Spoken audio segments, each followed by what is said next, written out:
पुराने समय की बात है। महोसर नाम का एक छोटा सा राज्य हुआ करता था। एक दिन गुप्तचरों ने राजा को सूचना दी कि पड़ोसी राज्य हम पर हमला करने वाला है। गुप्तचरों ने बताया कि खबर एकदम पक्की है, सिर्फ 3 दिनों के भीतर पड़ोसी राज्य अपनी विशाल सेना के साथ हम पर हमला कर देगा और उनकी बड़ी सेना के आगे हमारा टिक पाना बेहद मुश्किल है।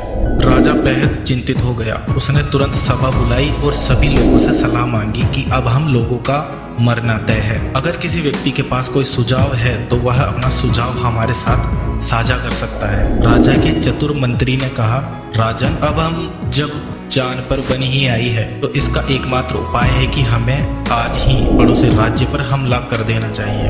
राजा बोला, मंत्री जी, हमारी सेना बहुत छोटी है, हम उनका मुकाबला कैसे कर पाएंगे?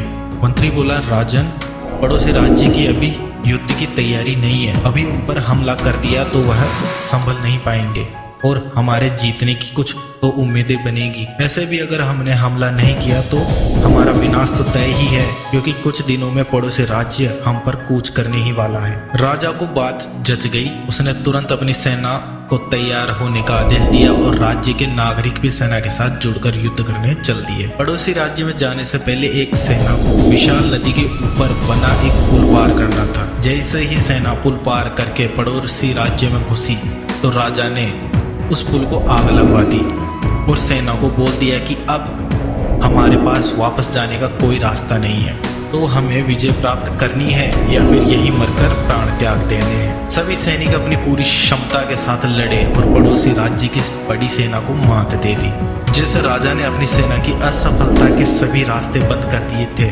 ठीक वैसे ही आपको भी अपनी असफलता के सभी रास्ते बंद करने होंगे। आपने स्वयं महसूस किया होगा कि जब इंसान के सभी रास्ते बंद हो जाते हैं तभी वह सबसे ज्यादा मेहनत करता है और सफलता हासिल करता है। अपनी सफलता के लिए खुद को झोंक दीजिए, अपनी असफलता के बारे में सोचना ही छोड़ दीजिए, क्योंकि आपके पास असफल होने का कोई ऑप्शन ही नहीं है। खुद को असफल होने का कोई ऑप्शन ही मत दो। डरो नहीं, कोई भी समस्या आपकी क्षमता से बड़ी नहीं है। जुट जाइए, सफलता आपकी राह देख रही है।